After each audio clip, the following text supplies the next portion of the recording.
Hello दोस्तों, एक बार फिर से हाजिर हुआ है आपका अपना दोस्त विनय कुमार नरेशन का एक नया वीडियो लेकर, जिसके अंतर्गत आज हम सीखने वाले हैं इंपरेटिव सेंटेंस। इंपरेटिव सेंटेंस वह सेंटेंस जिसमें ऑर्डर, कमांड, रिक्वेस्ट, एडवाइस का भाव हो, वही हमारा इंपरेटिव सेंटेंस कहलाता है। इसमें यू हाइड रहता है और इसकी शुरुआत एक फाइनाइट वर्ब से होती है। So without wasting our time, let's understand how to change from direct to indirect. Let's begin. Imperative sentence का रूल नंबर 1 कहता है कि रिपोर्टिंग वर्ब सेड को भाव के अनुसार बदलते हैं।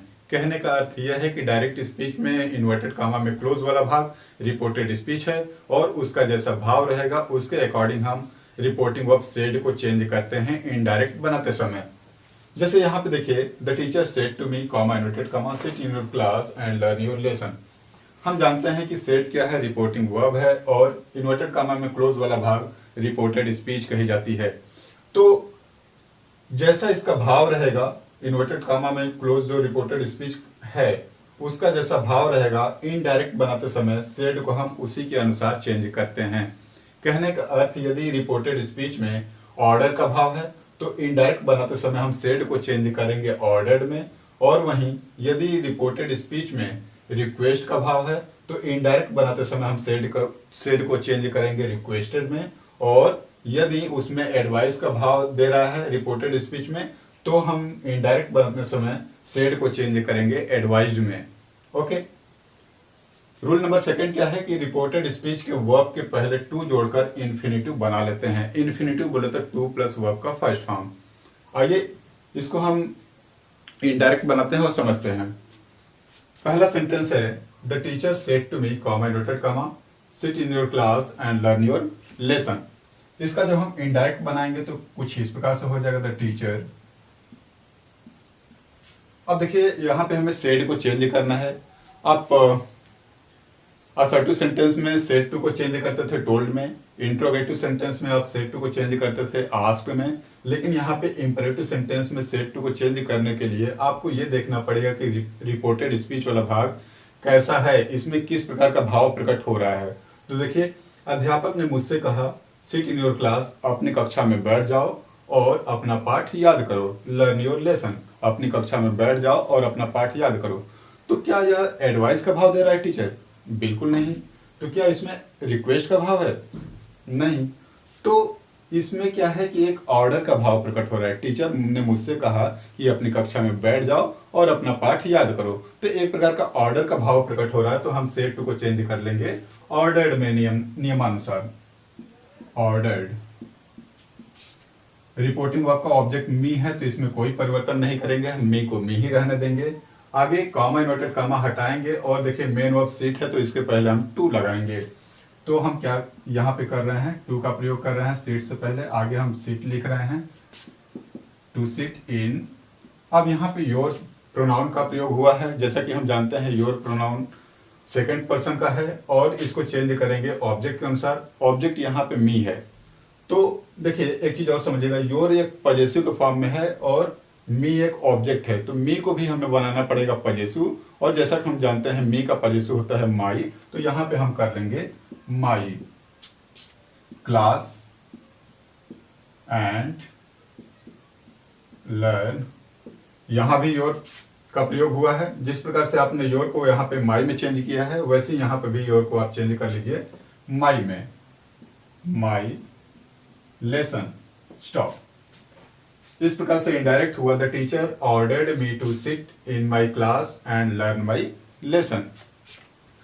सेकेंड एग्जाम्पल है, she said to her friend comma inverted comma work hard for the test stop inverted comma close. आइए देखते हैं इसका इनडायरेक्ट क्या होगा, शी। अब यहाँ पे सेड टू को हमें चेंज करना है। सेड टू को चेंज करने से पहले हम इसको समझेंगे कि ये इसका क्या भाव है, रिपोर्टेड स्पीच वाला भाग क्या कह रहा है। तो उसने अपने मित्र से कहा work hard for the test, test के लिए मेहनत करो, कठिन परिश्रम करो। तो यहाँ पे आप देखिएगा कि एक प्रकार की एडवाइस दी जा रही है, सलाह दी जा रही है। तो जब यहाँ पे सलाह दी जा रही है तो हम सेड को चेंज कर लेंगे एडवाइज्ड में। जैसे कि यहाँ पे देखिए, रिपोर्टिंग वर्ब सेड को भाव के अनुसार बदलते हैं। तो यहाँ पे रूल नंबर 1 के सी में देखिएगा, एडवाइस को बदला जा रहा है एडवाइज्ड में। तो यहाँ पे हम सेड टू को चेंज कर लेंगे एडवाइज्ड में। Advised her friend comma inverted comma हटाएंगे और वर्क हार्ड से पहले हम क्या करेंगे, टू का प्रयोग करेंगे, to work hard for the test. Okay, इस प्रकार से इनडायरेक्ट हुआ हमारा she advised her friend to work hard for the test. एक लॉजिक आपको मैं बताता हूं सिंपल तरीके से इसको याद करने का और समझने का। ऑर्डर, कमांड हो या रिक्वेस्ट, एडवाइस, ध्यान दीजिएगा, ऑर्डर, कमांड हो या रिक्वेस्ट, एडवाइस, इन सब के बाद आए ऑब्जेक्ट का भाई, कौन, टू। टू बोले तो टू, देखिएगा यहाँ पे मैंने बोला यहाँ पे आपका कुछ भी हो सकता है, जैसा उसका भाव रहेगा उसके अकॉर्डिंग। ऑर्डर, कमांड हो या रिक्वेस्ट, एडवाइस, इन सब के बाद है ऑब्जेक्ट। ऑब्जेक्ट का भाई, भाई कौन, टू, यानी कि मेन वर्ब से पहले हमें क्या करना है, टू का प्रयोग करना है। और आगे हम इस तरह से चेंज करते चले जाएंगे। हमारा नेक्स्ट एग्जांपल है, the teacher said to the student don't waste your time. Teacher ने स्टूडेंट से कहा अपना समय बर्बाद मत करो। अब देखिए ये रिपोर्टेड स्पीच वाले भाग में कैसा भाव आ रहा है। इसमें आप देखेंगे कि एक प्रकार की एडवाइस का भाव है, सलाह का भाव है, क्योंकि एक अध्यापक जो है अपने स्टूडेंट को यह सलाह दे रहा है कि अपना समय बर्बाद न करे। तो जब हम इसको इनडायरेक्ट में चेंज करेंगे तो वो कुछ इस प्रकार से हो जाएगा कि द टीचर, चूंकि सब्जेक्ट हमें लिखना है, और सेड को हम चेंज करेंगे किसमें, एडवाइज्ड में, क्योंकि यहाँ पे रिपोर्टेड स्पीच में एडवाइस का भाव है। इस प्रकार से यह हम कर देंगे एडवाइज्ड। रिपोर्टिंग वर्ब का ऑब्जेक्ट द स्टूडेंट लिखेंगे, स्टूडेंट। आगे अब देखिए पिछले एग्जांपल में हमने क्या किया था, कॉमा इन्वर्टेड कॉमा हटाने के बाद मेन वर्ब से पहले हमने टू का प्रयोग कर लिया था। यहाँ भी हम टू का प्रयोग करेंगे, लेकिन ये ध्यान रखना है कि यहाँ पे नेगेटिव वर्ड का प्रयोग हुआ है, डोंट। इसलिए हम क्या करेंगे, इसमें डू को हटाएंगे और नॉट लिखेंगे, नॉट। अब उसके बाद मेन वर्ब है, मेन वर्ब से पहले हम लगाएंगे टू, और टू लगाकर बना लेंगे हम इन्फिनिटिव टू, यानी कि हो गया नॉट टू वेस्ट। आगे योर सेकंड पर्सन है, बदलेगा ऑब्जेक्ट के अनुसार। ऑब्जेक्ट यहाँ पे स्टूडेंट है, एक नाउन है। यदि हमें सब्जेक्ट के रूप में लिखना होता प्रोनाउन तो क्या लिखते, ही लिखते, लेकिन यहाँ पे योर क्या है, एक पजेसिव के फॉर्म में है, इसलिए हमें ही का भी बनाना पड़ेगा पजेसिव। तो ही का पजेसिव होता है हिज, तो यहाँ पे हम लिख लेंगे हिज टाइम। ओके, अच्छा एक चीज और ध्यान रखिएगा, मान लीजिए यहाँ पर डोंट की जगह पर नेवर का प्रयोग हुआ है। मान लीजिए यहाँ पे डोंट की जगह पर नेवर का प्रयोग हो गया, अर्थात ये कुछ इस प्रकार से हो गया। मान लीजिए the teacher said to the student never waste your time, तब इसको हम कैसे चेंज करते, ये भी अपना एडवाइस का ही भाव है कि अपना कभी भी समय बर्बाद मत करिए। The teacher advised the student, तब यहाँ पे हम नॉट की जगह पर क्या करते, नेवर लिखते, नॉट की जगह पर क्या करते, नेवर लिखते, बाकी वही फॉर्मेट हमारा रहता। अर्थात ये कुछ इस प्रकार से होता, the teacher advise the student never to waste his time. अच्छा, इसको एक और तरीके से बना जाता है, आइए देखते हैं, और वो कौन सा तरीका है। और देखिए जहां पे हम भाव के अनुसार एडवाइज्ड का प्रयोग कर रहे हैं, रिपोर्टेड स्पीच के भाव के अनुसार हमने यहाँ पे एडवाइज्ड का प्रयोग कर लिया है, उसके जगह पर हम फॉरवर्ड का भी प्रयोग कर सकते हैं, क्योंकि यहाँ पे मना ही तो किया जा रहा है। ओके, तो आइए देखते हैं, द टीचर, हम सेड टू को बदल देंगे फॉरवर्ड में, ध्यान रखिएगा, forward the student, the student. Okay, अच्छा जब हमने फॉरवर्ड का प्रयोग किया तो हमें यहाँ पे डू नॉट या फिर नॉट का प्रयोग नहीं करना है, डायरेक्ट हम मेन वर्ब से पहले टू लगाएंगे। अर्थात हम ये कुछ इस प्रकार से लिख लेंगे, टू वेस्ट हिज टाइम। समझना है, यहाँ पे जब हम फॉरवर्ड का प्रयोग करेंगे तो यहाँ पे आपको नॉट या नेवर का प्रयोग नहीं करना है। अगर हम भाव के अनुसार एडवाइज्ड वगैरह का प्रयोग कर रहे हैं या फिर ऑर्डर्ड वगैरह का प्रयोग कर रहे हैं, तब हम नॉट का प्रयोग कर सकते हैं या फिर नेवर का प्रयोग करेंगे, और उसके बाद हम मेन वर्ब से पहले टू लगाएंगे। लेकिन जब हम फॉरवर्ड का प्रयोग कर रहे हैं रिपोर्टिंग वर्ब के लिए, तो हम क्या करेंगे, वहां पे नॉट का प्रयोग नहीं करेंगे, डायरेक्ट हम मेन वर्ब से पहले टू लगाकर इन्फिनेटिव बना लेंगे। नेक्स्ट एग्जांपल है, the student said to the teacher, comma noted comma, sir mark me present. यहाँ पे क्या भाव है, देखिए एक स्टूडेंट ने अपने अध्यापक से कहा, क्या कहा, सर मार्क मी प्रेजेंट, मुझे उपस्थित करिए। यहाँ पे जब भी सर आ जाए, सर मैडम, तो ये एक रिक्वेस्ट का भाव है, और ऐसे में हम सेट को चेंज करेंगे रिक्वेस्टेड में। यहाँ पे हम इनडायरेक्ट बनाएंगे तो कुछ इस प्रकार से लिखेंगे, the student requested the teacher. Okay, अच्छा, इसमें एक नियम और होता है, जब भी रिपोर्टेड स्पीच वाले भाग में सर मैडम ऐसा कुछ आ जाए तो हम इनडायरेक्ट बनाते समय उनका प्रयोग नहीं करते हैं, उनको हटा देते हैं, रिमूव कर देते हैं। तो यहाँ पे कॉमा नोटेड कॉमा तो हटना ही है, और यहाँ से हम सर को भी हटाएंगे और डायरेक्ट हम क्या करेंगे, मार्क लिखेंगे। लेकिन हाँ, जैसा कि हम जानते हैं उसके पहले हम टू लगाकर इन्फिनेटिव बनाते हैं, तो यहाँ पे भी हम वही करेंगे, टू मार्क। प्रोनाउन में परिवर्तन करेंगे, यहाँ पे मी है फर्स्ट पर्सन, और फर्स्ट पर्सन बदलेगा स्टूडेंट के अनुसार। स्टूडेंट के अनुसार यहाँ पे हम मी को क्या चेंज कर सकते हैं, किसमें, देखिए मी एक ऑब्जेक्ट है और यहाँ पे स्टूडेंट एक नाउन है, और यदि हमें प्रोनाउन के रूप में, सब्जेक्ट के रूप में लिखना होता तो कैसे लिखते, वहाँ पे हम ही लिखते। तो यदि हमें मी दिख रहा है ऑब्जेक्ट है, तो हम ही का भी बनाएंगे ऑब्जेक्ट, और ही का ऑब्जेक्ट होता है हिम। तो यहाँ पे हम कर लेंगे him present, stop. Next, the beggar said to my mother, comma noted comma, please give me some food. भिखारी ने मेरी माँ से कहा, मदर से कहा, क्या कहा, कृपया मुझे कुछ खाना दीजिए। अब यहाँ पे प्लीज का प्रयोग हुआ है, एक रिक्वेस्ट का भाव आ रहा है इसमें, तो हम सेड को चेंज कर लेंगे रिक्वेस्टेड में, अर्थात इनडायरेक्ट कुछ इस प्रकार से हो जाएगा, द बेगर,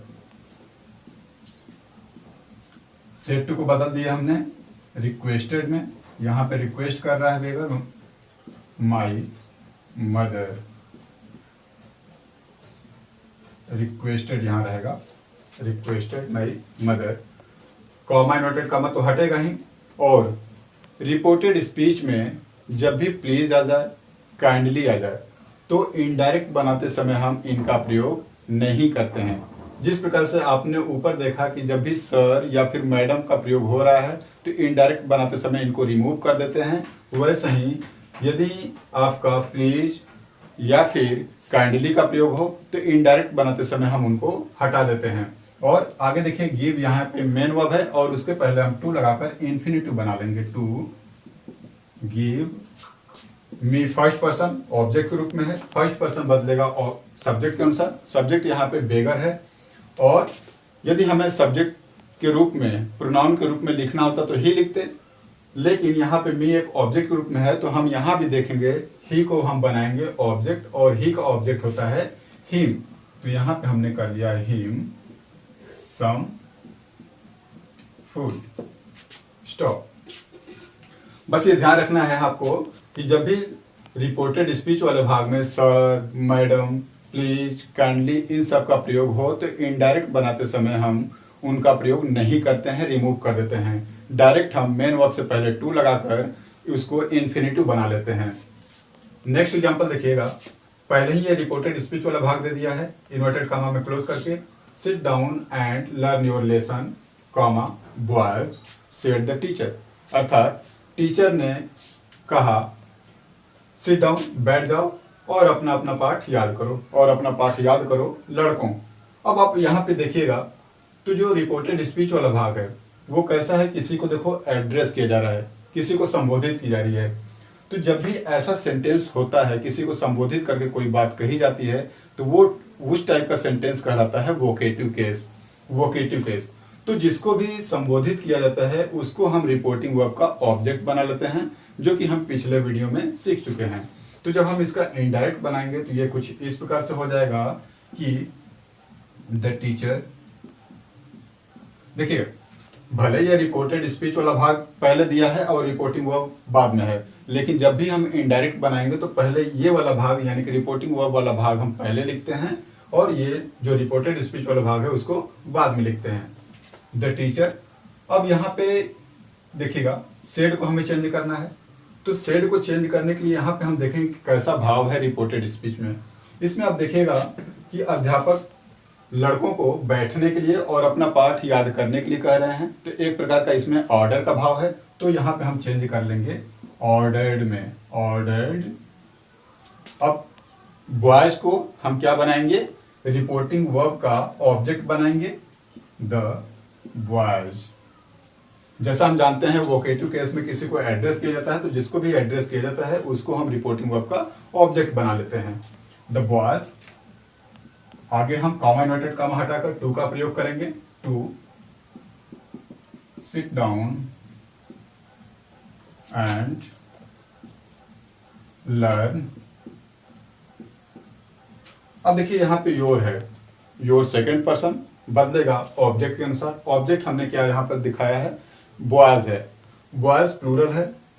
चूंकि यहाँ पे यदि हमें सब्जेक्ट के रूप में लिखना होता तो कैसे लिखते, दे का प्रयोग करते एक प्रोनाउन के रूप में। तो यहाँ पे आप देखिएगा योर क्या है, सेकेंड पर्सन तो है लेकिन एक पजेसिव का फॉर्म है, इसलिए हमें यहाँ पर दे को भी बनाना पड़ेगा पजेसिव के फॉर्म में। तो दे का पजेसिव होता है देयर, तो यहाँ पे हम कर लेंगे learn their, learn their lesson. Okay, इस प्रकार से इनडायरेक्ट हो गया हमारा, the teacher ordered the boys to sit down and learn their lesson. Next example है हमारा, the master said to his servant comma inverted comma bring me a cup of milk. अर्थात master ने अपने नौकर से कहा, क्या कहा, मुझे एक कप मिल्क लाओ, एक कप दूध लाओ। यहाँ पे ये जो सेंटेंस है अर्थात रिपोर्टेड स्पीच वाला भाग है, उसमें आप देखिएगा कि एक ऑर्डर का भाव है, क्योंकि एक मास्टर जो है अपने सर्वेंट से एक ऑर्डर दे रहा है। क्या कह रहा है कि मुझे एक कप चाय, मुझे एक कप मिल्क लाए। ओके, तो यहाँ पे हो जाएगा इनडायरेक्ट कुछ इस प्रकार से, द मास्टर सेड टू को हम बदल देंगे ऑर्डर्ड में, ordered his servant, comma inverted comma हटेगा और ब्रिंग से पहले हम क्या करेंगे, टू का प्रयोग करेंगे, to bring me. First person, first person का ऑब्जेक्ट है, फर्स्ट पर्सन बदलता है सब्जेक्ट के अनुसार, सब्जेक्ट यहाँ पे मास्टर है, तो हम क्या कर लेंगे यहाँ पर हिम कर लेंगे। Okay, him a cup of milk. इस प्रकार से इनडायरेक्ट हो गया, the master ordered his servant to bring him a cup of milk. दोस्तों उम्मीद करता हूं आपको इंपरेटिव सेंटेंस समझ में आ गया होगा। इसमें एक और टाइप का सेंटेंस देखने को मिलता है जो लेट से स्टार्ट होते हैं, जिसको हम अगले वीडियो में डिस्कस करेंगे, तो देखना ना भूलिएगा। मिलते हैं अगले वीडियो में एक नए टॉपिक के साथ, तब तक के लिए हमें इजाजत दीजिए अपने दोस्त विनय को। नमस्कार।